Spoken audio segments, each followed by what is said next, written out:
Hello everybody, Kaya, and welcome to Albert Facey House, the OAG, and Wajak Noongar. Obviously acknowledge the custodians, past, present and future, who bring this meeting place, traditional meeting place, for us to enjoy now, but also into the future.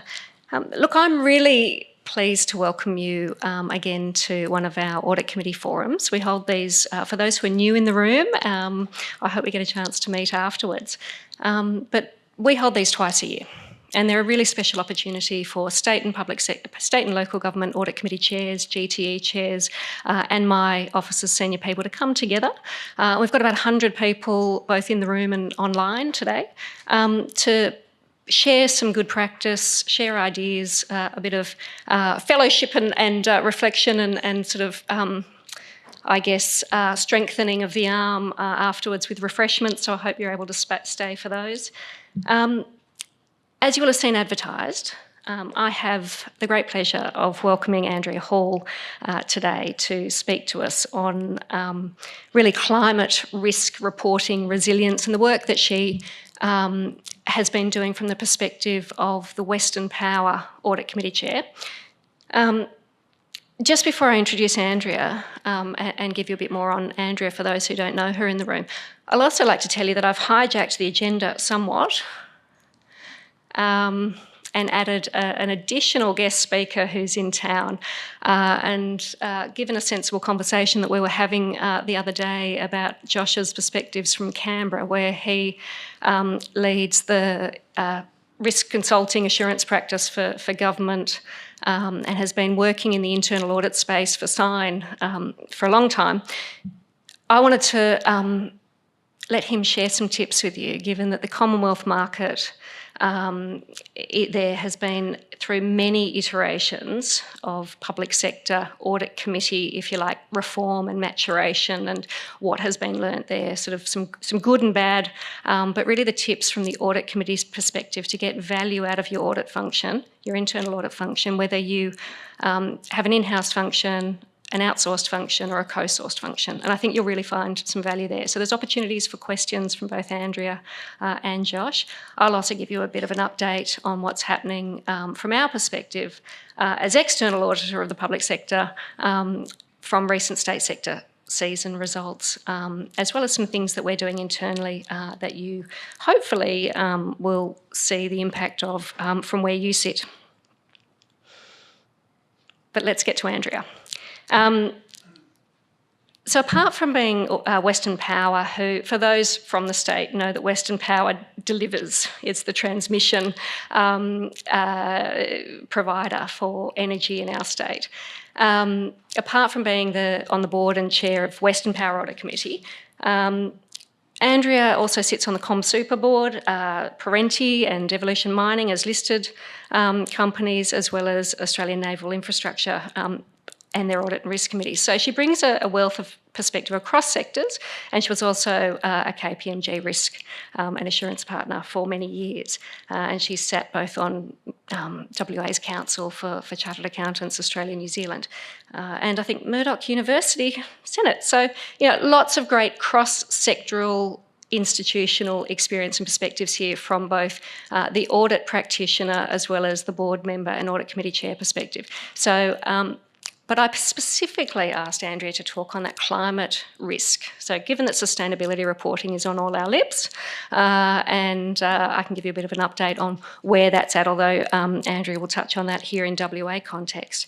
But the work that's being done there from that perspective, I think you'll find really interesting, recognising that this is a major utility and major provider that really affects pretty much all of us here in Western Australia. So, Andrea, thank you, welcome, and I appreciate you being here both physically as well as giving up your time to present and give your insights. Thanks. Welcome, Andrea.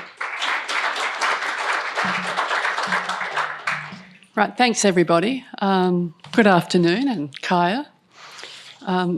Caroline has shared with you what I'll be talking about, but I'd like to start by acknowledging the traditional owners of the land on which we meet, and recognise their continuing connection to land, waters and communities. And we also pay our respect to elders past, present and emerging. I thought I'd share a bit more about what Western Power is and where we operate. And I actually thought this graph was really quite fantastic, because not only does it show you the nations that are spoken by our Aboriginal groups on the land footprint in which we operate, but it also gives you a good look at the size of the Swiss. Now, the Swiss is operated by Western Power, and it is the largest standalone isolated electricity grid in the world. And it operates obviously from Kalgoorlie in the east to Kalbarri up north to Jerramungup in the south. So to give that further context, our grid covers 255,000 square kilometres. We have about 3,700 in our workforce. We have 2.6 million customers that are connected, 104,000 kilometres of power lines, and 31,000 kilometres of underground distribution lines as well as 292,000 streetlights. So I think that gives you, hopefully that gives you a sense of our operations. And in terms of what we do, we're the orange bit. So we're the transmission and distribution, which in other words is poles and wires. So the generation of electricity comes from synergy and growingly from private providers, particularly in the renewable space. And then obviously we just chug that power around so that it gets to you.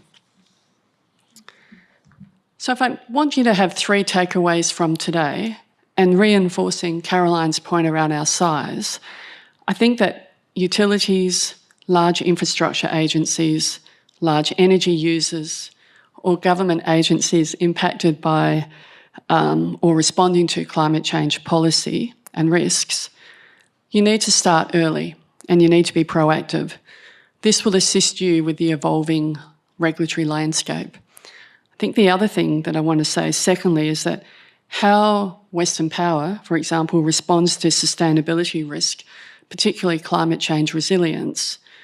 In our case, it's actually important that we provide a resilient energy network that is reliable to build trust on the energy network and in Western Power.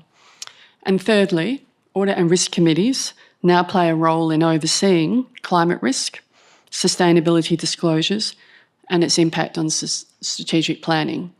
And in Western Power's case, we have a safety and people committee that oversees the environmental risk, including climate change risk, reporting obligations and policies, including those associated with greenhouse gas emissions and net zero. And the Audit and Risk Committee at Western Power oversees the assurance readiness and processes of the sustainability reporting and the overarching risk management framework that you hope and where you should be managing your climate risks. Now, obviously, most entities only have an Audit and Risk Committee. They would be overseeing all of that. In a geopolitical environment where in September Trump said to the UN General Assembly that climate change is, and I quote, the greatest con job perpetrated on the world, it may seem that the regulatory response is at best inconsistent or commitments may be wavering. However, I'd just like to bring to your attention 2 weather events that occurred in WA that both significantly impacted power supplies. I in particular would like to focus on the Kalgoorlie blackout that occurred when 5 transmission towers crumpled into a heap and was destroyed by an extreme weather event. I had recently joined the board of Western Power, so I remember this. And I was on holidays in Hopetown with some friends. And in Hopetown, all the Newdigate farmers and a lot of people from Kalgoorlie holiday in Newdigate. And I got to let you know that the hot topic was the reliability of power to the Eastern Wheat Belt. So I was at the coalface of customers who were feeling like their needs hadn't been met. So let me give you some context as to what happened. A supercell storm occurred on January the 11th in 2024. It impacted Perth, the northeast, the hills and the wheat belt. There was extreme heat, thunderstorms, strong winds, rain and hail, while Bridgetown also experienced a bushfire. A second severe storm followed, and that was the one that toppled the 5 transmission towers in Cunderdin, and that impacted the Kalgoorlie and the east-west belt. Now, it took Western Power over 14 days of that whole event to respond, and in that time, and there were also 14 locations that were quite severely impacted. So in that time, there were 40,000 network assets that were inspected to determine whether they'd been damaged.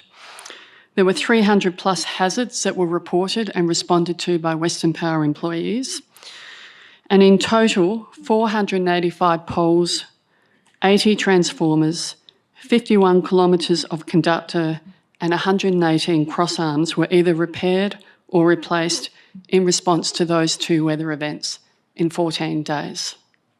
Now, obviously, we couldn't have done that without our wonderful people, but we also couldn't have done that had we not actually been planning for climate risk resilience, climate and weather events. So the risk is kind of here, whether you agree with the regulatory stance or not. So when preparing for climate change risk resilience, what are the frameworks and guidelines that Western Power use?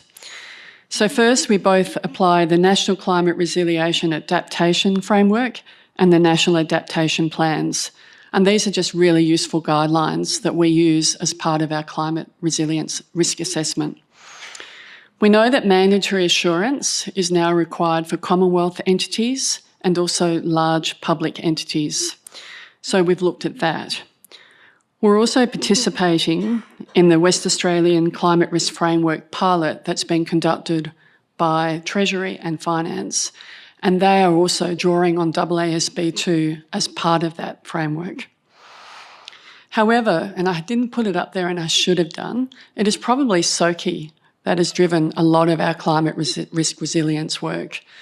So that is the security of critical infrastructure, and most of us probably associate it with cyber, because there is a big cyber element to it, but it's also about the physical resilience of critical infrastructure.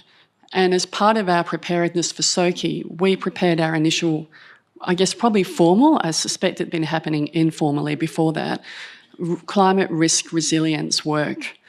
And that provided the foundations to also doing that risk assessment, then found its way into our asset management and asset planning, and particularly our 10-year plan. So given that AASB2 is driving our sustainability reporting, and particularly the pilot, which is what we're working in, thought I'd give you a sense of what that is and what you need to think about. This slide is from Pollination. One of the directors on Western Power is connected with Pollination, and I think this is a really fabulous snapshot of how it works. So it talks about the what, the how, and the so what of the standard. So the what is, what are your short-term, medium-term and long-term climate risks, and also opportunities. And so some of us, it may be more risk management, for others it actually may be opportunities. Where is your business model most vulnerable? What metrics are you applying, particularly with your greenhouse gas emissions reporting? What are your targets? And what are your transition plans? And for us, the transmission plans are pretty important. And what is your progress against those plans? So the how. How does the board monitor, measure and oversee the what? Are these systems integrated into your existing risk management framework? Have you conducted a scenario analysis, because that's mandated under AASB2? And do you understand the basis for your judgments and estimates that you're putting in your sustainability reporting? Now, regarding scenario analysis, it needs to be from a credible source. And so what Western Power uses is the data from the Network Climate Resilience Initiative, which is a collaboration amongst energy providers, particularly their representative concentration pathways, which is effectively 3 models of a low, intermediate and high emission environment. And it also gives us the sense that that modelling provides us with what they believe the impact would be on heat waves, bushfires, flooding and the like. So we've used that as the basis for our scenario planning and also scenario analysis, and then into our business and strategy planning. Then the so what? Well, at the end of the day, we need to have done a climate risk assessment We need to understand its impact on our strategy, our business model, the financial impact it has on our operations, and also how it impacts our performance, i.e., in our case, reliable supply of power. So in the Western Power context, what are our obligations? Well, I think if you haven't already gathered, first and foremost, it's reliable and resilient supply of power. We also need to follow and enable the WA government's action on climate change, which once again comes back to resilient power, but also building the transmission lines that will connect the renewable and new sources of power to the grid. And we're talking a significant capital program just to execute that. We also need to be appropriately governed around our sustainability reporting and initiatives. And we're also taking an active part in the Treasury pilot, as I mentioned before. So, what is the process timeline? And this, once again, I think would help you comply with AASB 2. It's once again from Pollination, just because it's a great graphic about the effort that's needed. We need to uplift our governance systems, and we also need to build the systems and processes to drive our assessment of climate risk, and also build our responses and action plans and build it into our strategy. That takes effort, and the earlier you start, the better progressed you'll be. We then also need to build it into our sustainability reporting, and it needs to be verifiable so that maybe at one point in the future, I'm looking at Caroline, it may be audited. But even if it's not audited yet, as Audit and Risk Committee members, we need to be comfortable of the veracity of what's in our sustainability report. I think also, given it takes time and energy, and it does take a lot of management energy, it really needs the active support of the Audit and Risk Committee driving responses within timeframes so that we can meet our requirements that we're going to have to comply with fairly soon. Now, that's a lot of theory, but I thought I'd share with you the practice. So what are climate change risks that Western Power has to confront? They tend to break them up into transitional and physical. And the ones I'm talking about here, they're kind of climate change agnostic. At the end of the day, the reputational risk of not being able to provide power, people soon forget that there may have been a climate event, and all they know is that they don't have power. The other risk that is insurance premiums are rising, and in some regions almost becoming uninsurable. So premium pricing does take into account your climate mitigation and adaptation plans where they perceive that you will be exposed to climate events. And on the physical side, we've looked at how is the network impacted by extreme weather events like cyclones, we just talked about Seroja, rainfall and storms, flood events. Also, we've looked at how is the network impacted by asset failures and outages from extreme weather and prolonged heat waves. For example, in that same summer where we had the supercell storm, in January, February 2024, the network recorded 6 of the 10 highest demand days in the history of the WEM. So the history of the network. Due to resilience work that we'd already performed, because we've been doing our climate resilience planning since at least 2020, although I'd suggest earlier, we had significantly fewer fuse overloads and feeder trips compared to the heat waves of December 21. So we need to understand our climate risks. We also need to understand how we're responding, because we're going to need to be able to communicate that response, but also monitor and ensure that we are responding as we said we would. So how is Western Power responding? Well, in terms of rising insurance premiums, and I think we're all experiencing that is incurring, we're sharing with our agent how we use climate modelling to assess risks to the network assets and how it guides our long-term planning. So we're showing that we are responding, that we are planning for further response to climate risk. We incur infrastructure damage from drier surfaces and insulator pollution due to decreased annual rainfall. So in layman's terms, the pole tops get dusty and we have pole top fires. So what are we doing about that?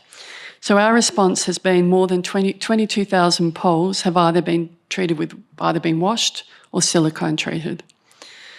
And then, in terms of damage to critical assets and increased severity from frequency of bushfires, and I felt like in 2023-24, we had a lot of bushfires as well as all the storm events. I feel like it was a bit of a perfect storm, to pardon the pun. So in response to that, and I believe there was also an inquiry earlier about Western Power's fire response for an earlier, quite challenging season, we have comprehensive pre-summer program that is briefed to the board. We're also trialling new things like overheads covered, so overheads conductors that are covered, and also steel poles, it seems not rocket science, instead of wood. So we're trialling these new overhead conductors and steel poles in Yanchep National Park. That trial alone is 2 kilometres of bare overhead conductors being replaced with covered overhead conductors and 30 wooden poles being replaced with steel poles. And that's on top of our vegetation management, our silicone washing, and having emergency generators on hand for when power comes down to some of those areas. So these risks and response I've just talked about here, they're forming the basis of our sustainability reporting that we're piloting with the Treasurer at the moment. And obviously complying with AASB2.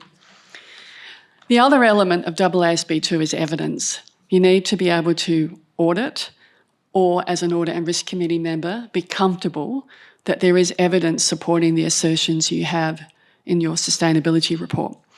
So just as an example, we've talked about regional resilience.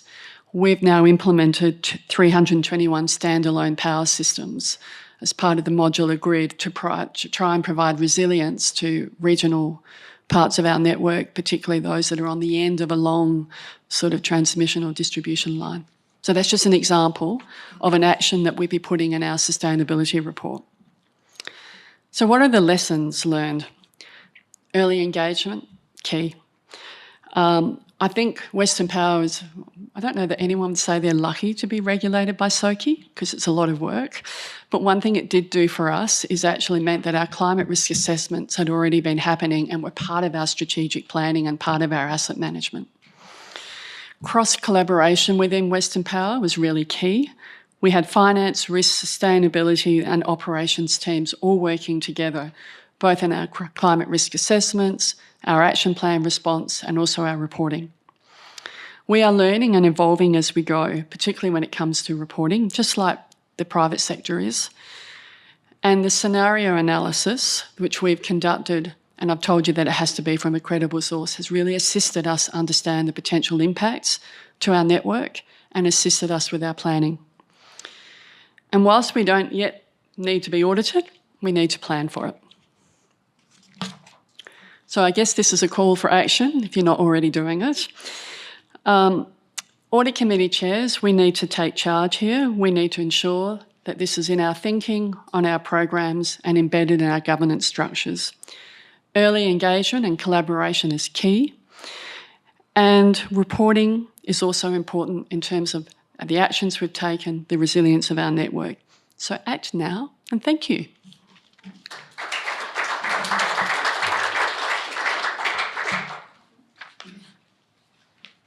Don't go away. I'm anticipating questions. Andrea, thank you so much. That is a really, really succinct outline of what is an enormous body of work, which, as you say, has happened over many years. Look, I'm going to open it, the floor to questions, although I do have some myself. And I guess just because you so beautifully pointed out the importance of evidence that is auditable, I can't let this one go away before I ask for questions from the floor or online. I guess let it be said, and I've said it in this forum before, that we are not actively seeking more work.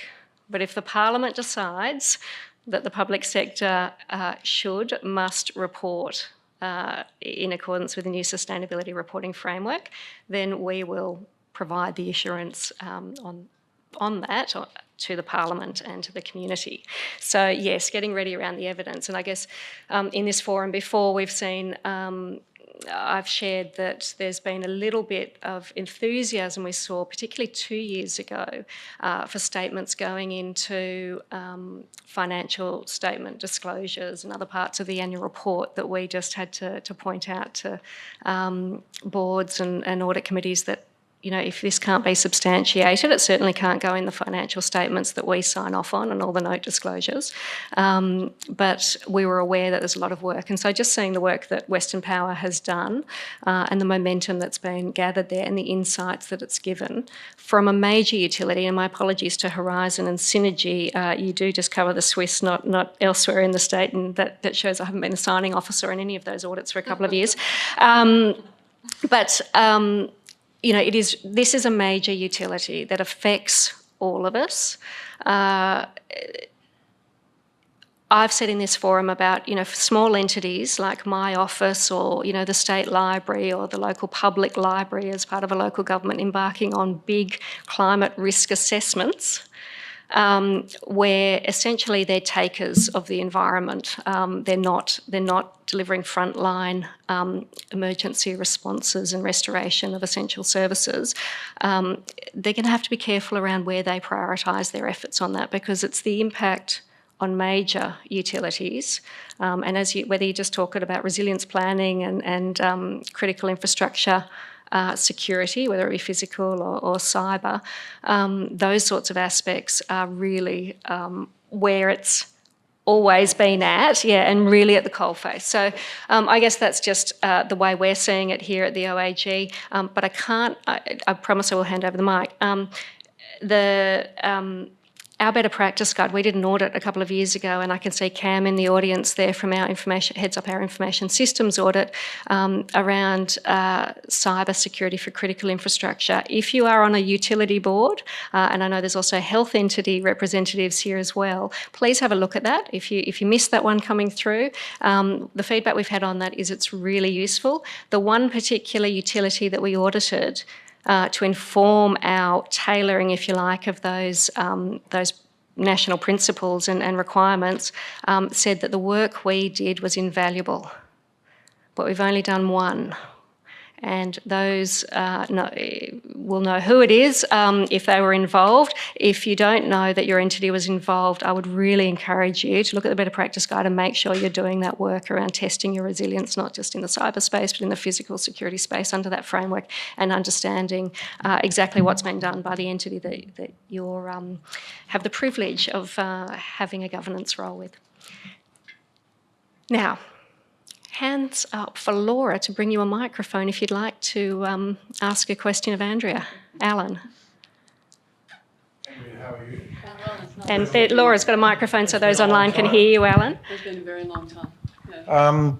Looking for viable scenarios, I wonder if you've rerun Cyclone Albi as a scenario across your network, because Cyclone Albi took the Perth and Southwest system out for 3 days, completely black as a climate event.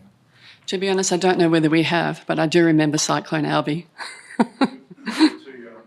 I still remember it though.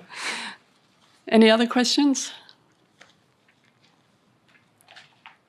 No? Okay. Oh, hang on. Sorry, just inquisitive question about Western Power. Can you fireproof your distribution network? That's probably beyond my pay grade because I am a humble accountant, but I don't know that you can. I think you can only mitigate. But Denise, would you have a comment on that? To let bits of it burn down when they get struck by lightning or fire and fix them up? Or is it actually possible? You mentioned replacing the poles. Is it possible to actually just fireproof it?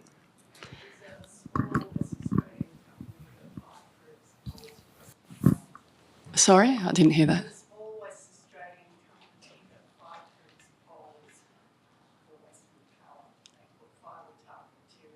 Just use the mic, those online. Sorry.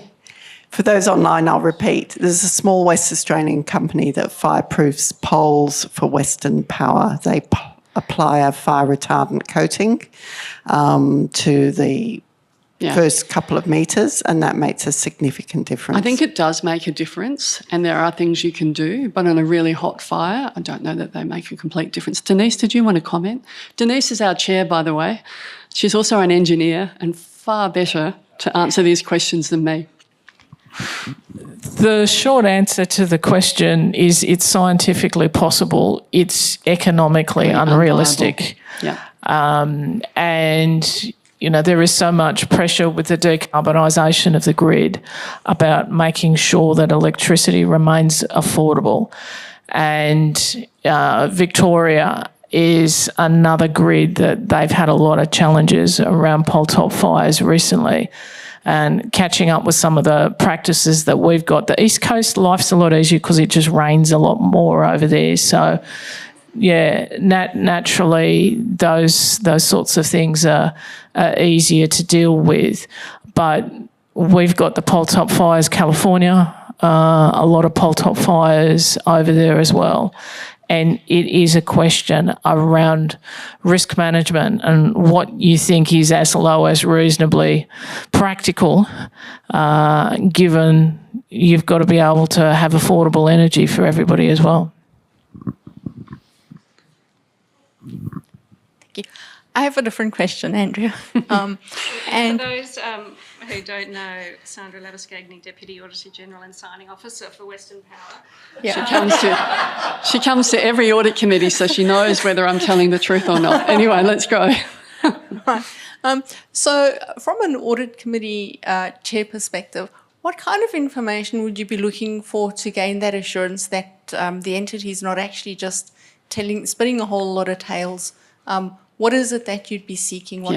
How would you be getting that assurance? Yeah, and look, we're on the journey here because we don't necessarily need to assure yet, but I'll give you an example of what I did for a listed entity, and this is before AASB2, and we were doing quite comprehensive sustainability reports. And in the end, I sort of said, I need some comfort that the information we're putting in here is real. And so now we get, it's quite a few pages of an Excel spreadsheet with each assertion, who's responsible for it and what they've done to check it. And so something similar to that is what we'd probably be thinking about at Western Power. That's very detailed. I don't know whether it needs to be as detailed as that. But yes, I mean, management need to put their hand on their heart and say that they're comfortable with what's in there. And if they can do that, they can tell you how they've got comfortable. Thank you. Not quite the final opportunity for questions for Andrea, but just before I give you an update, any last question now? You can think about it as I talk to you about a few things and then as Josh talks about it. So, Andrea, you're off the hook for the moment. Go and rest that foot. Look, thank you so much. That's fabulous to get that perspective. And for those of you on boards and audit committees of very large, complex organisations, both within the public sector here in Western Australia, but recognising that many of you have portfolio lives where you're working across sectors. These issues are not unique, and the challenge of service delivery, and as Denise just said, the cost versus other priorities of delivering those services while investing in such a significant way in that resilience, in that continuity, and preparedness for a range of things. It's not without extraordinary skill, diligent effort, and an enormous range of contributors to really bring quality to the decision-making process. So I thank you all for your involvement in that.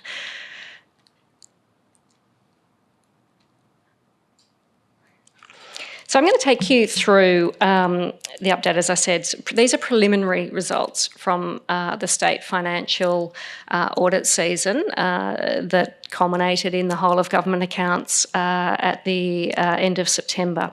What I'm going to tell you here, you could tally from the annual reports tabled in Parliament. So I'm not really revealing any secrets here, and we have to be very careful of that as auditors bound by the confidentiality requirements of the Auditor General. General Act, and having just been up in Parliament briefing on the report that we tabled today on local government regional road maintenance, we had to make sure it had actually tabled before we could start briefing on that. So we started with the other 3 that had tabled out of session. But so this is essentially hot off the press, but I'm trying to bring it together for you while you're here. But really my advice is look out for our report that we'll table in hopefully 2 weeks today.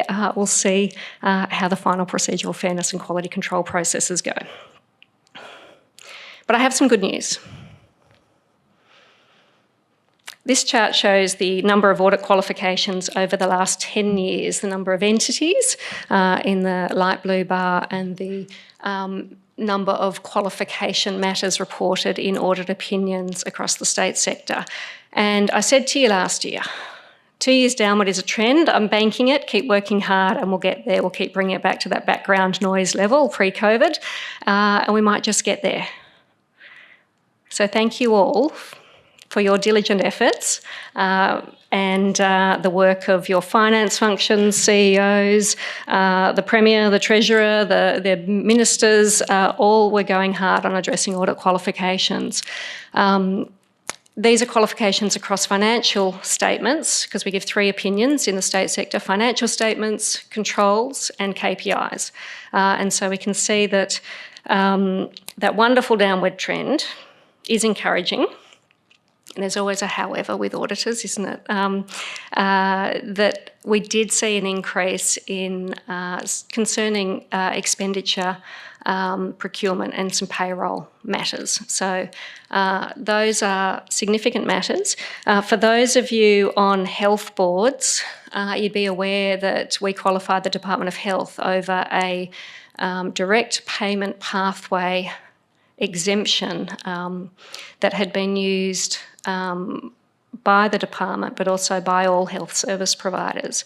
And we are investigating that matter further, both through our financial auditors, to really get to the bottom of that matter across all of the health service entities, but also our forensic team is looking at whether that there are indicators that it's been exploited. But basically an exemption pathway that started for things without invoices, like patient transport reimbursements, so Granny could get home and she didn't issue the department or East Metro Health Service an invoice that went through the normal finance system with a purchase order raised and all the appropriate controls. There's this exemption pathway. It's been used by health entities to the tune of almost $1 billion. Because it's quick and it's easy. Now, some of those entities, and some of you as audit committee chairs are sitting in the room, have compensating controls around those spreadsheets that can be changed. Some of you have compensating controls, some don't. The department didn't, which is why we've qualified them. That's in the public domain. But as I say, we are doing a lot of work because we're very concerned, and I really hope we find it hasn't been exploited. So that's a concern from the season. But look, what we're finding is a persistent. So let's celebrate the good news. Well done, all happy. This makes us auditors very happy. The machinery of government changes that are underway and came into effect the day after the reports we signed off on may muddle things up a bit for us next year, but again, always the optimist. We will look to the good planning and the diligent efforts of many fine people in the sector, yourselves included, who've been working hard to make sure controls don't slip with those mob changes. But what we see is still too many significant financial management control weaknesses that remain unresolved from prior years. So the red is the significant and prior year, and the orange is the from prior year. So we're still not back to our pre-COVID levels there. We did pretty well by 2019, again, background level of noise. But please keep an eye on that. And remember, these numbers are all preliminary until final quality control. And this is the results on about 130 odd entities, Grant, 125 in this collation? 134. I think there's 10 odd state entities that miss it. But look, one thing that you can help with is audit readiness and timeliness is not yet improving. So you can see that only 53%, the lowest of the decade, were ready within 20 days of year end for financial reports. And look, we are asking for certified copies of financial statements. That means your finance team has assured the accountable authority, as well as the CFO themselves have signed off on it by the date they have to give it to us. And 20 days, within 20 days of year end is good practice. Now, to lift this performance and to reduce the number of late provisions of quality financial statements, can I ask that you insist on your CFOs using our better practice guides on financial reporting? And as audit committees, may I suggest that you refer to that and have a look at how you can oversee from an audit committee perspective, and what are good check-in points throughout the year around the financial management sort of calendar and the key control points there. There's lots of great templates and checklists that you'll find there on our website under the Better Practice Guide. And look, one of the issues this year that was affecting delays was valuations, and I will talk about that in a moment. But through this forum, and if you've been reading our reports or paying attention to some of the public commentary, we have been concerned around public sector valuations for some time. I'll touch on it. But look, if you like, this is a measure of audit value. You'll see that the most recent year, 2025, is a measure we would rather not have seen, but this is the difference, if you like, between the numbers on the financial statements we get for audit and what eventually gets signed off, and it was $6 billion this year. $6 billion of differences in 230 errors. Now, to the valuations, two entities accounted for $3.7 billion of that. So we're ticking along for the last 3 years since we started measuring this, and this is something that Grant instituted a few years ago. And you can see all the minor stuff. We don't care about the immaterial stuff, although it can be an indication that people aren't paying enough attention to certain areas, depending on the risk rating. But we won't insist it's changed before we sign if it's immaterial, non-pervasive and things. But this year was a big one for us. So, we had lots of extra work and discussions to be had. And, this links back to audit readiness. And it links back to the evidence that you guys are insisting your CFOs have for every line item, every disclosure, or everything that's not disclosed in your financial statements that potentially could be or should be. You need to understand the judgments behind those not being disclosed, not being reported in that way. And we had a big instance of that this year where we were not provided access to information because it was considered to be cabinet in confidence, and now it supported disclosures in the financial statements of an entity. And we didn't know if the judgment was right, potentially around billions of dollars, whether something moves from contingent liabilities to a provision, a booked provision. And so that really delayed things and resulted in a lot of extra senior effort by a number of entities and central agencies and ministers' offices and obviously ourselves. So if you have something in the financial statements, know what's supporting it and the judgment, and that goes to what Andrew was talking about with the spreadsheets around assertions and the audit committee having visibility of that. I think you even do a process, don't you, at Western Power, where the CFO does a presentation once a year. You've instituted that around what the key accounting judgments are. So you're having that discussion not just on a set of statements on paper in front of you, but getting the CFO to present on what's supporting the accounting judgment. So accounting position papers, the key points within those, because, there's some big stuff in there, particularly at the moment around say, write-offs and impairments, which gets us back to synergy, in particular around the coal-fired power stations, the take-or-pay gas contracts and things.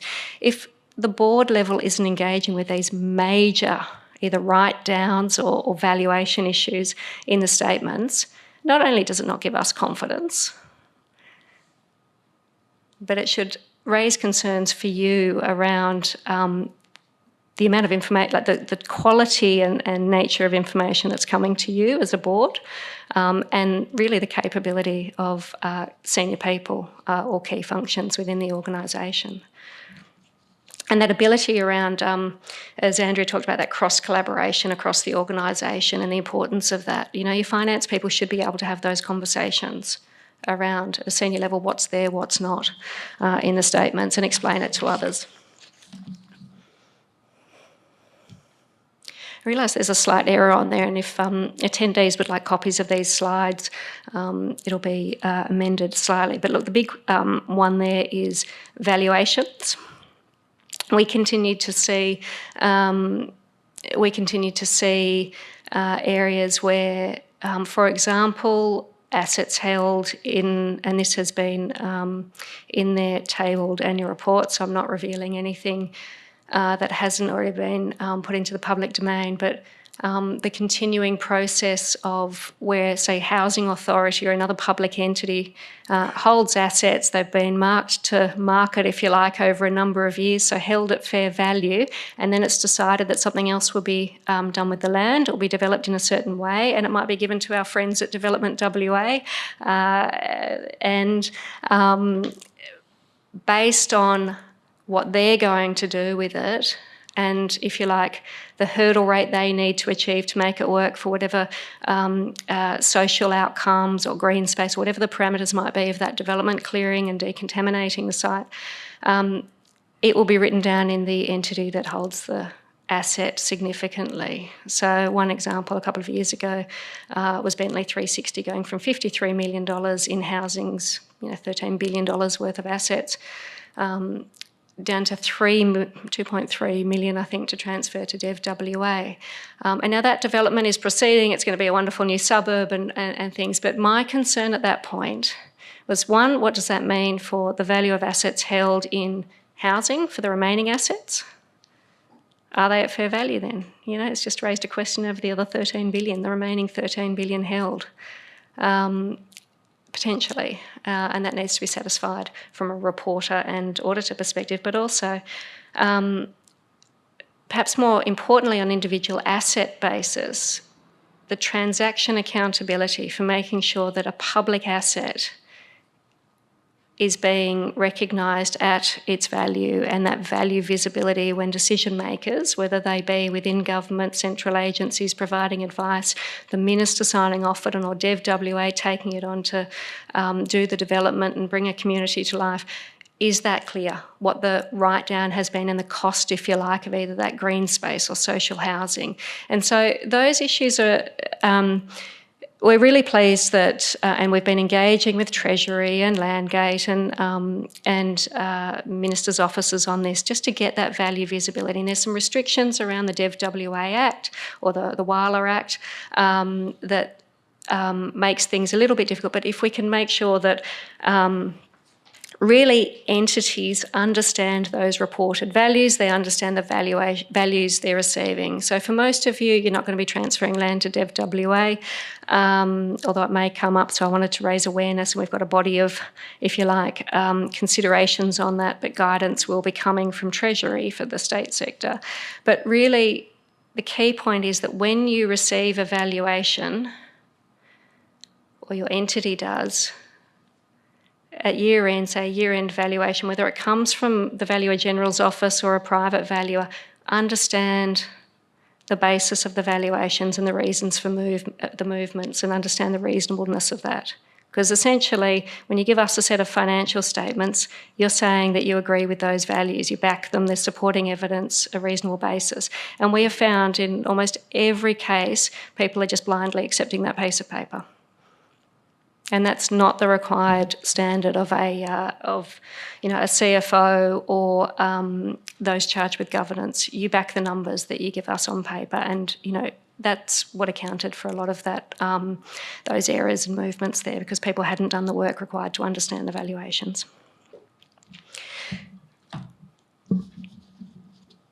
Access to information, again, we don't care if it's cabinet in confidence, and you as board members shouldn't care if someone says we can't tell you what's going on behind this number or disclosure because it's cabinet in confidence. They need to give you a position paper. The expenditure for every pen and teaspoon has been through Cabinet. It's been through the Expenditure Review Committee of Cabinet, and it's been through an Appropriation Act of Parliament. So essentially everything's been through Cabinet. What people are concerned about is policy decisions and announcements that haven't yet been made by the government of the day, and there's a distinction. So make sure you have the documentation you need to be able to support what's in your financial statements or what's not, because we need it, and it only holds up the audit process and makes busy senior people cranky and adds cost to things. And I'm not just talking about our office. So again, look, impact of machinery government. My observation, I arrived in the state and into this role in 2018, just after the last MOG. This time it's called Public Sector Reform. Same thing. My observation from the benefit of hindsight of 2017, but looking for those sorts of risks, is that those risks are well understood by, if you like, the class of 2017-18 DGs and our Public Sector Commissioner and those in central agencies who were around at that time and don't want to see the issues, those previous issues arise.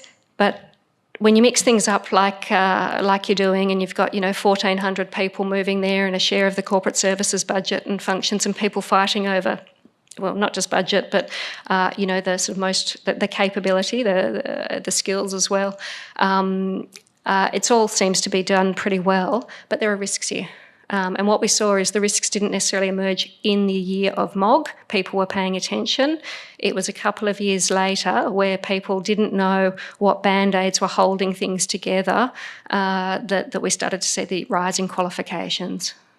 And that coincided with external disruption in the community and sector. So I hope we see quals and findings continue to go down.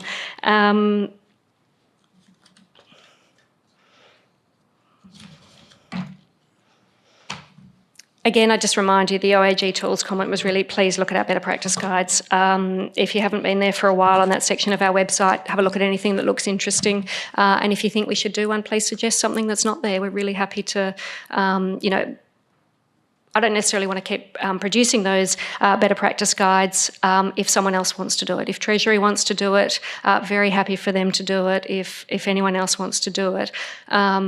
And we're trying to be as efficient in this process as we can, sort of beg, borrowing and stealing from the Commonwealth Government or the New Zealand Audit Office or others, and then adapting it for WA. But please use those resources because they're there for you. And let us know if you see any problems with them as well, if you think we could suggest more efficient ways.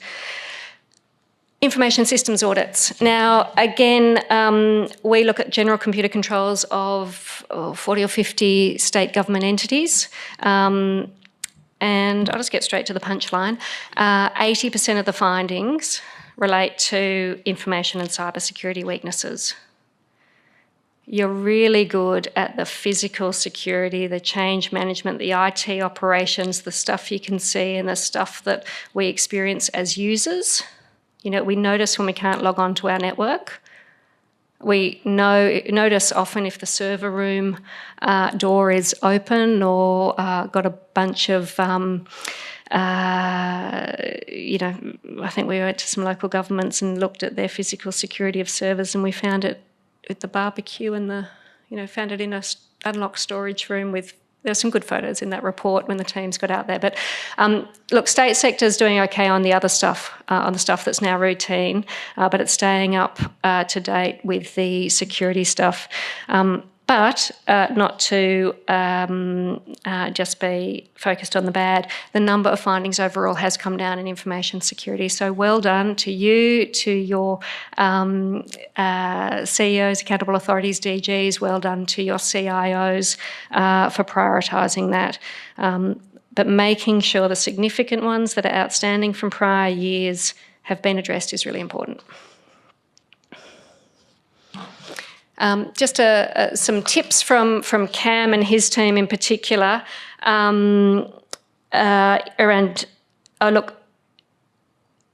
what I'd say around the investment required to fix the cybersecurity stuff is I wouldn't see this as one-off investment. You're going to be told this legacy system, this new thing, this needs, we'll just replace this one system. I actually think it looks more like a baseline level of resourcing that's going to be required to stay on top of these risks. And you will have seen Director General of ASIO, Mike Burgess, come out recently talking about critical infrastructure attacks, so around the SOCI stuff, but also, it's just going to be something that we get used to keeping our eyes on constantly and investing in.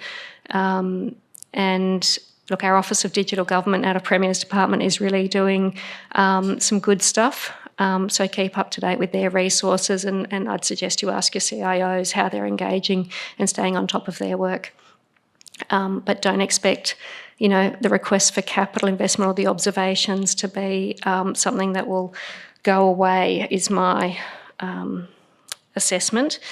AI continues to flummox and impress and concern us. The observation there is, know what is happening in your organisation with it, know what your policies are, what the guidance is to staff, what the culture is around it. I'm sure you will have all seen board papers come to you and you look at something and go, this looks like AI slop to me.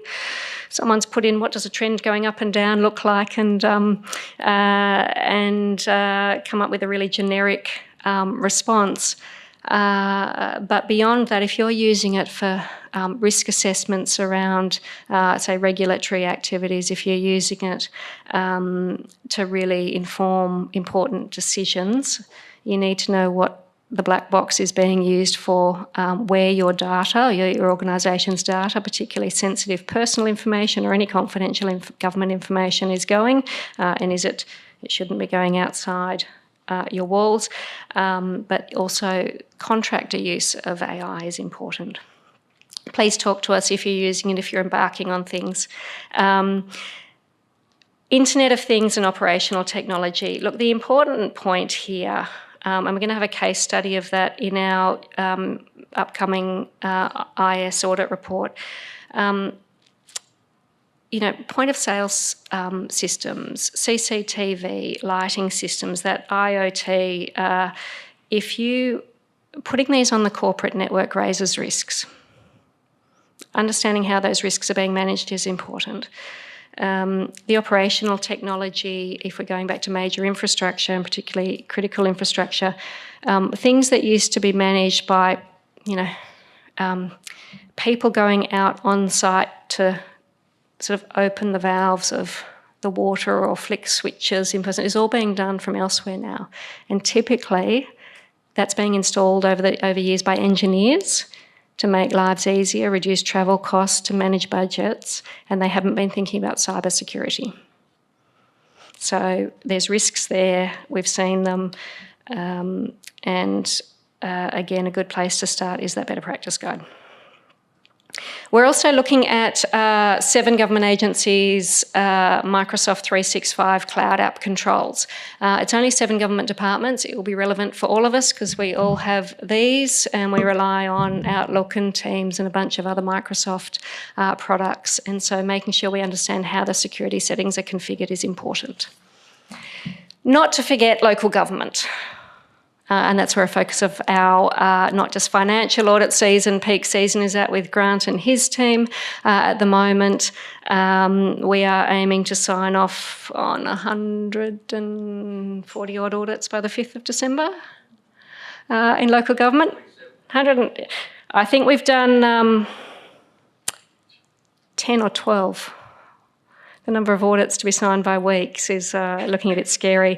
But look, we aim to have, I think, all but the last 24 done. 9 or 10 of those have got exemptions by the 5th of December. That allows local governments to hold the meetings that are required to accept the annual report by the due date of 31 December. But one thing that you'll be interested in here, I have advised the Minister that I'm going to be doing a new report on delayed local government opinions, expecting to table that around the 4th or 5th of February next year.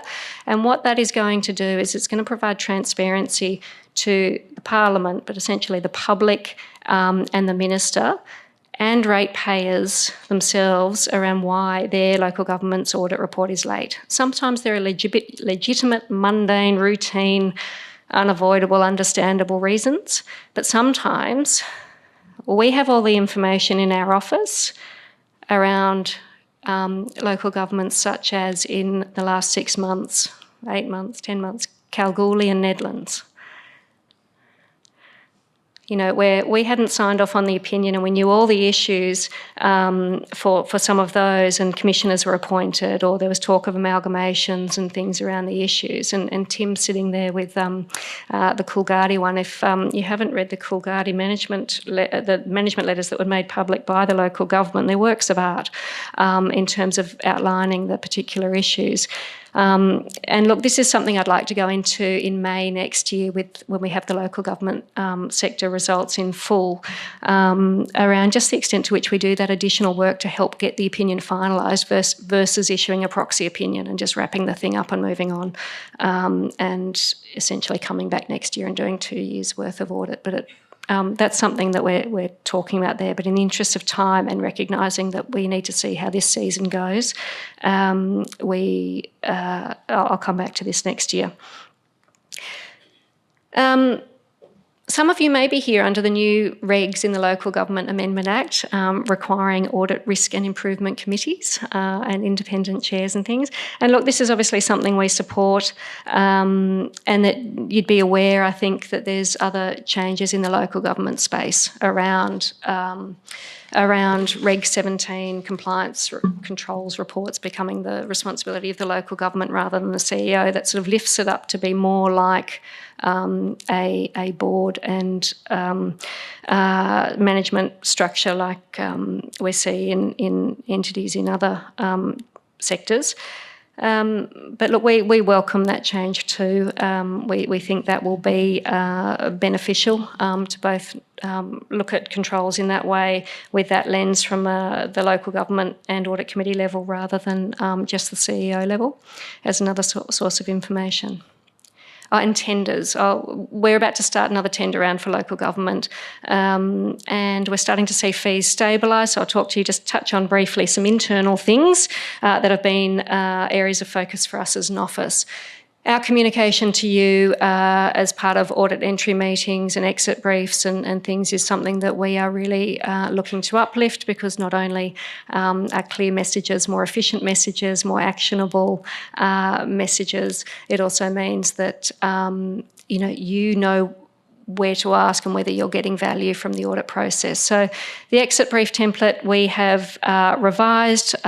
You will have or we'll do see a change there. The entry brief, I have to tell you, I still don't like, and the sooner we change that, the sooner our guys can start having better conversations with you around really key risks and where we're really going to focus on, and hopefully that will be useful to you as audit committee chairs. But look, just to let you know, we consider ourselves at the moment in a period of consolidation. We've just come off a massive back of growth in terms of local government and forensic audit, new functions, stakeholders, expectations there, and building those functions, and obviously the external disruption of the operating environment. We've got data analytics and strategic business intelligence functions that we're getting up. As part of that, and as part of our accountability as a public sector entity and more broadly across the sector we're part of, I'm making sure that we are operating as efficiently as possible. So I can't promise anyone a reduction in audit fees, but I want to let you know that we are working as hard as we can. If you're interested in seeing some of the things that we're doing around making sure we're not over-auditing and managing risks and identifying the risks and designing procedures to see it, I've appeared before 2 public parliamentary inquiries into audit fees, and I'm expecting more scrutiny next year to follow up what we've achieved on that. So I welcome that scrutiny. The feedback from parliamentarians as well as the local government sector has been really valued. But for things that are within our control, we're working hard on making sure that that we're getting sort of value from them and we can demonstrate where the value is. For things that are outside our control, you know, insurance, CPI, but also some really headline ones that you guys will have all seen, insurance or software, critical software fees, licence fees, you know, 60%, 250% and the like, that, you know, we have to recover in audit fees. We're not getting any additional appropriations for things like that.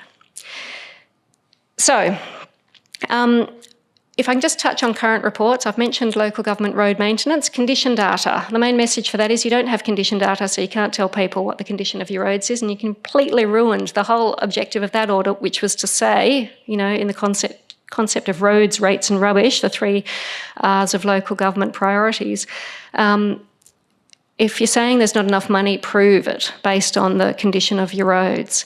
Now, only one in our of the 5 entities we audited in detail, actually, and the smallest one with the most stable climate, you know, not subject to cyclones and things, had provided condition data, which meant that they could plan their asset maintenance, they could prioritise, and if they got any additional money, they knew where it would go.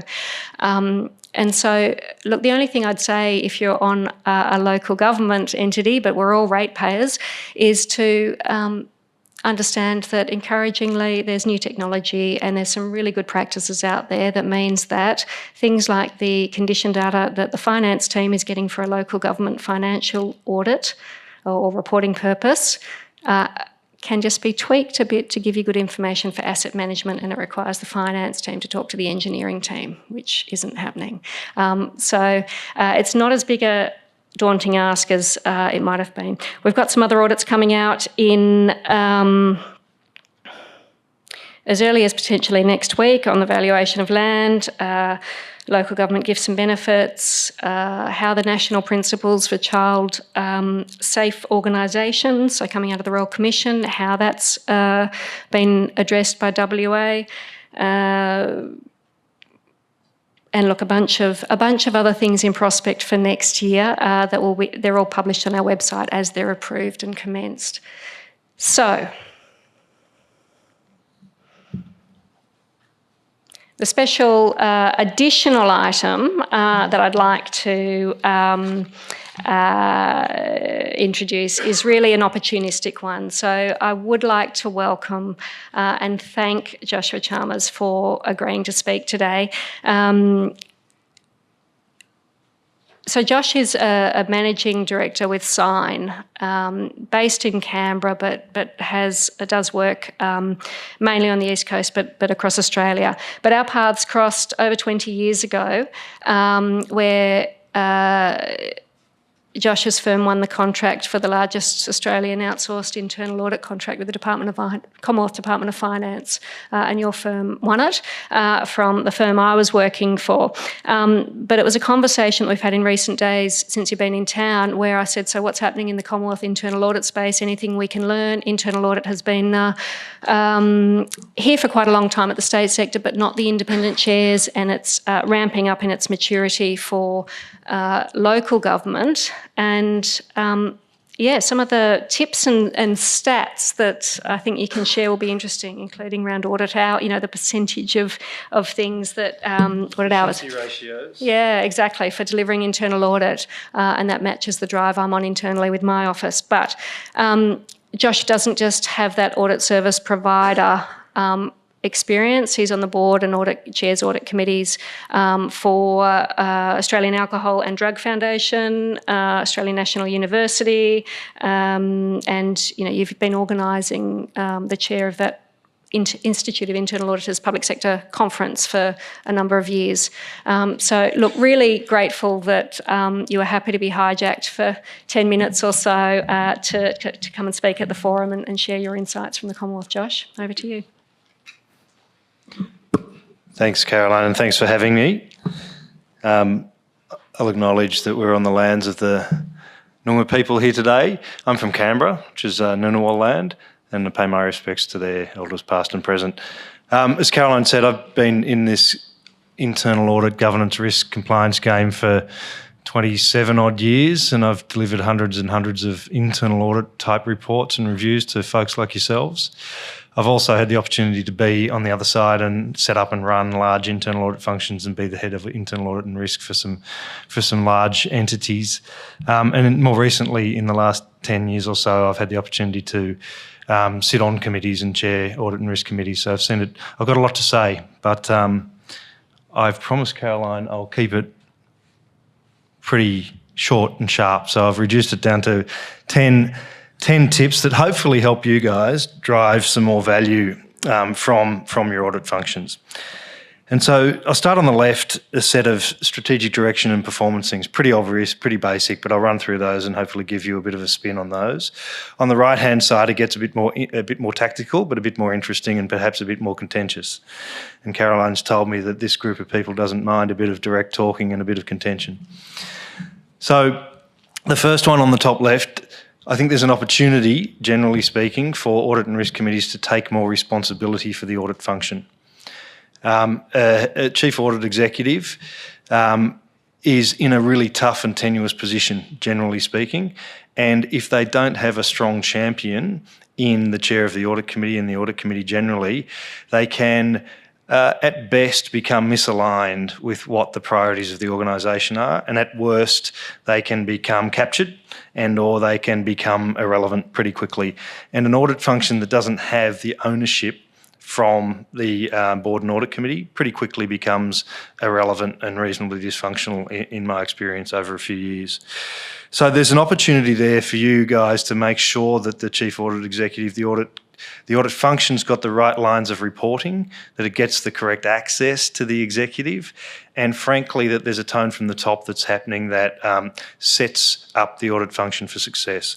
Andrew was telling me a story earlier how she directs she ensures that her CEOs give the head of audit good access several times a year, and also that there's an appropriate tone from the top and engagement in the management actions process coming out of internal audits, so that there's a strong connection between the executive on strategy and the internal audit function. So that's that first one.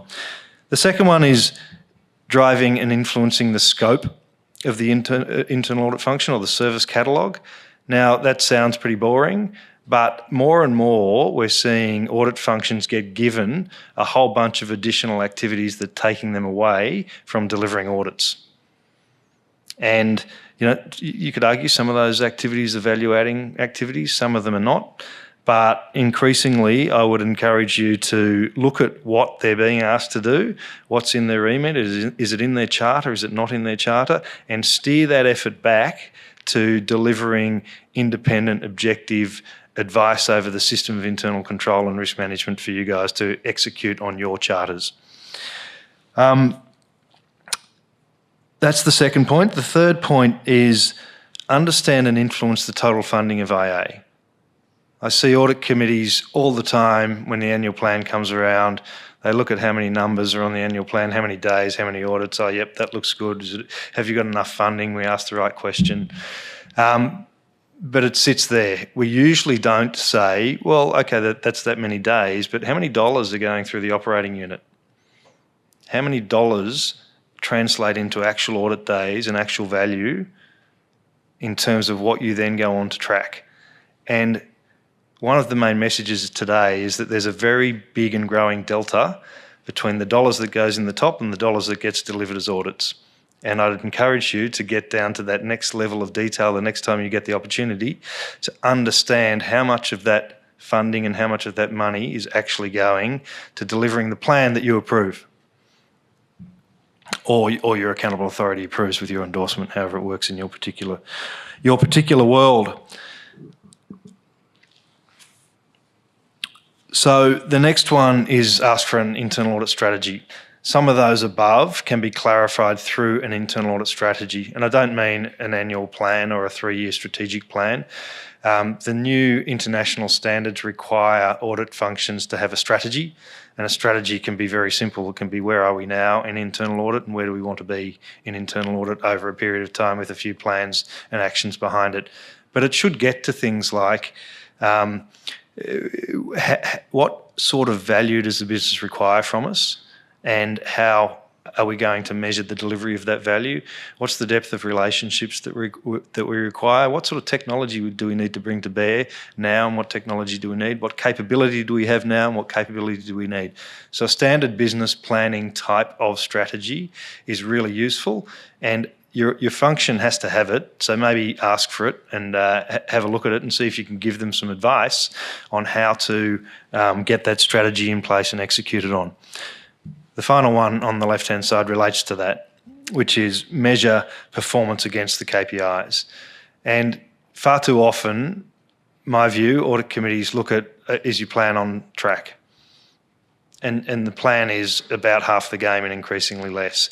So I think there's much more to understanding whether your audit function is on track or not.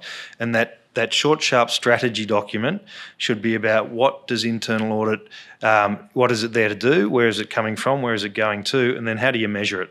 What sort of KPIs? And there are a whole bunch of good example templates around there around how to measure the effectiveness of internal audit. And I would encourage you guys to lean into it more than just what we do far too often, which is do an annual survey and get a bit of feedback.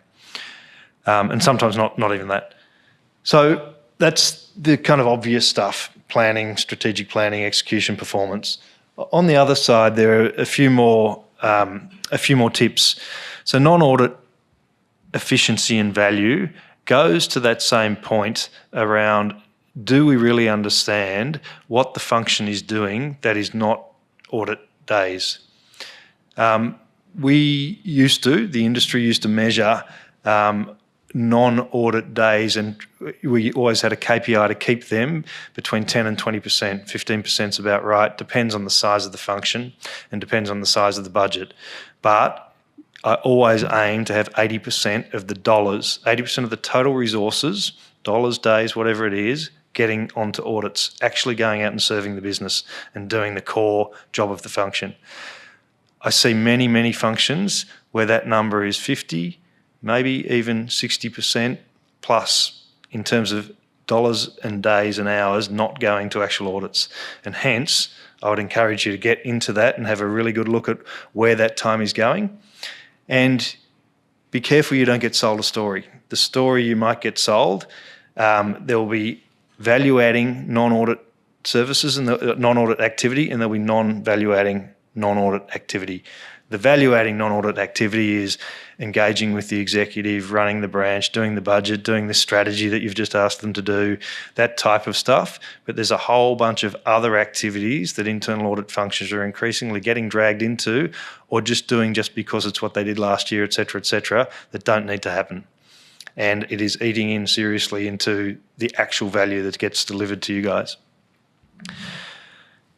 Secondly, be strategic and clear about the level of co-source. So everyone knows there are 3 models: full outsource, full insourced, and then there's a co-source. The truth is none of those exist. I haven't seen any of those pure 100% in a long, long time. And the question is, it's a continuum of a co-source, from a very light co-source where you've got some in to a very heavy co-source at the other end of the spectrum. And where you choose to be on that spectrum is a very deliberate choice. And it's different in every organisation, and there's no right answer. And so I'll go through a few things that might give you some tips about how to choose where you are on that spectrum. One is budget level. Now, the level of budget or the level of spend is often commensurate with the size of the organisation. So you could say size or budget can dictate where you need to be on that spend. After you've spent some money on a good head of internal audit, and I'll come back to that in a minute, and then an assistant, and then somebody else to help them do some other work. If you've only got $500,000 to spend, if those people aren't delivering a whole bunch of audits to you, you've probably only got $100,000 left to get somebody else to do audits. And so a $500,000 level of funding is very, very different to perhaps $1 million level of funding. $1 million level of funding to get to an 80% efficiency ratio where you've got 80% of the value going into audits means you've got a couple of $100,000 to spend on running the function and getting to the place where you can deliver the audits. So size and budget can dictate where you need to be on that spectrum. Secondly, culture can dictate where you need to be on that spectrum. And so often you see in heavy industry, deep engineering, organisations where the turnover is very low and the average age of employee is very high, you will see more often more in-sourced internal audit because that's the culture of the organisation and that's the culture that it respects, and that gets good, successful change happening. And so culture can also dictate where you go on an in-source or an outsource, but again, it should be a deliberate choice. Secondly, the obvious things that dictate it is the availability of skills, your ability to retain good people and to get the breadth of skills that you need to bring to bear. Every audit function these days needs subject matter experts in SOC, in cyber, in a bunch of the things that we've heard here today. And an organisation's ability to keep all of that skills and keep it all in a small team and to maintain it is increasingly challenging. So generally speaking, most functions will buy in some level of subject matter expert assistance. So again, the demand or the risk profile dictates, again, what you want in-house versus outsourced. Really interesting question, though, around your head of internal audit. Heads of internal audit and heads of internal audit and risk are getting really expensive, the good ones. And so you can easily spend $250,000 at the lower end to $450,000, $550,000 on a head of audit and risk. That takes up a good chunk of a lot of audit functions. And so if you don't have, and then if they're not going to be doing audits, it takes $2.5 million to get to an 80% efficiency ratio. So you need to really think carefully about what that looks like and how you get that. But you need that person in some way, shape or form. An audit function that doesn't have somebody that can engage with the executive, can actually understand the priorities and the risks and translate that into audit value and audit execution, means that the function won't be effective. So how do you do that? If you can afford to buy a really good one, congratulations. If you can't, you need to think of different ways to do it. And so perhaps there's a mentoring with another senior executive, but be very careful of capture in that respect. Perhaps you can put them together with a service provider and you can buy a decent partner from one of the service provider firms who actually helps that person with the annual audit planning, with the executive engagement, with closing out audits, etc.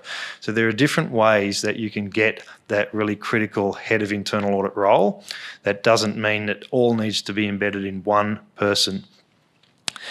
That's a little bit about being strategic with how you plan your co-source. Everyone's on that spectrum and it's a matter of choosing deliberately where you are. This next one, if you are lucky enough to have a large budget and if you are lucky enough to be able to split it across, to have service providers to give you that SME, my tip is to have 2 service providers. It's not 3, it's not 4, it's not 5, and it's not 1. And there's good reasons for that. And if you've got a second service provider, and it can be an 80-20 or it can be a 50-50, but 80-20, like a primary and a secondary, seems to be a really healthy model because you've got one provider with a lot of skin in the game and they want to be there and they've got a good reason to be there. They're on the ground, they're building knowledge, they want to spend more time and give you more value. Also, you can keep some commercial tension in the relationship. with the secondary provider because you're dealing with them both. And you can also help manage conflicts of interest that might arise if that provider happens to be doing something else in the organisation, and you can't let them mark their own homework, obviously, from an objectivity point of view. You can easily get the other party to do that piece of work for you. So there are a bunch of really good reasons as to why a two-provider model works if you're lucky enough to have the resources to do that. Why not one? Well, I've spoken about that with conflicts and others. Why not 3, 4, 5? Your team will spend the whole time doing procurements. The service providers won't be particularly interested in talking to you. It'll be reactive. No one will be getting up in the morning thinking about you. Nobody will be building knowledge of your business or building relationships with your executive. Or be interested in this, and that leads to the fourth point, being efficient and effective with procurement. One of the trends in Canberra that's reducing now got to the point where audit functions were going out and procuring 4 or 5 providers on 3+1+1 contracts, which is, I think, the best model, 3+1+1. But they're procuring 4 or 5 of those for, say, a 20 audit program. And then they'd bundle them up into quarterly bundles or bundles of 2, and then everyone would compete for those. And so you had 2 or 3 people, and this is still happening in some of the larger agencies, 2, 3, 4 people who just run procurement permanently in internal audit. And that's all they do. And then you've got people that manage the service providers, etc. So there's a balance here about how to get value for money. And this is one of the things I mean when you're looking at how many dollars are you tipping into the top and how much audit value are you getting out at the end, back to the committee and management. So that's be efficient and effective and economic with the procurement. That's federal language around the PGPA, that efficient, effective and economic. And the economic piece is overall spend. Is that the best way to spend the overall dollars? And that's a mandatory requirement.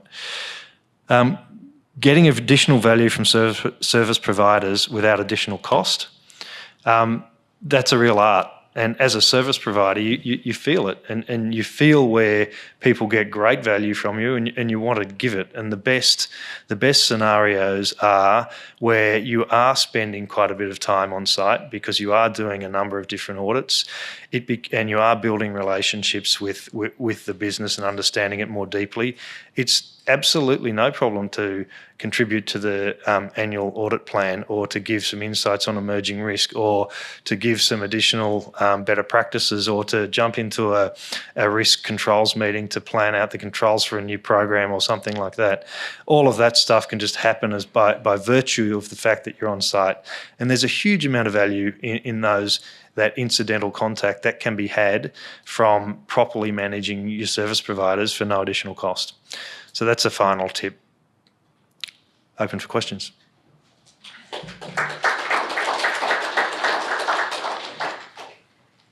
Decades of experience distilled down to 10 tips. Well done, Josh. Does anyone have any questions for Josh? Thanks, Darryl Jones, Metro Cemeteries Board, and coincidentally, former pricing manager at Western Power. Your point 2, basically service scope creep. Can you give some good examples of additional services that often sound good but really are a waste of money?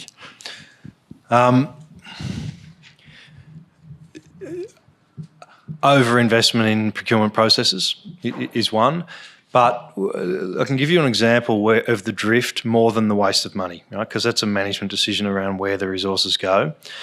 But things like reporting on incidents, or reporting on investigations, or reporting on compliance, reporting on any number of things that are kind of adjacent to that integrity and governance agenda are often getting given to internal audit, and that eats away from the internal audit budget. There might be, and this is actually one that I support and is a good practice, there might be production of better practice guides or communication to the executive or lessons learned. There might be training and upskilling type things that happen from the audit function to the business. Those types of things can just build up and up and up over time. And then there's audit committee secretariat, which can be valuable. and how much you ask internal audit to do. Some people it's zero because there's a secretariat function. Sometimes it's just the quarterly report and the status of the audits and the recommendations, but sometimes it's the preparation of the full deck and the interaction with the chair and all of that. So there are a long list of things that audit functions get asked to do that are non-audit work. Some of them are super valuable. Some of them the audit committee may actually find super valuable because they're adjacent to another part of your charter. But strictly speaking, they ought to be funded separately from the third line.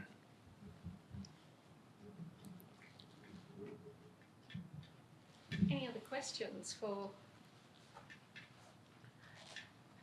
questions for Josh or me? Conscious that we are out of time and we've got all good grub, a local Indigenous catering company providing refreshments out there. But any final questions for Josh? The numbers that you're talking there, Josh, for either internal audit budgets and chief audit executives are a bit different to most public entities here in WA. I haven't heard those sorts of numbers since being in the Commonwealth.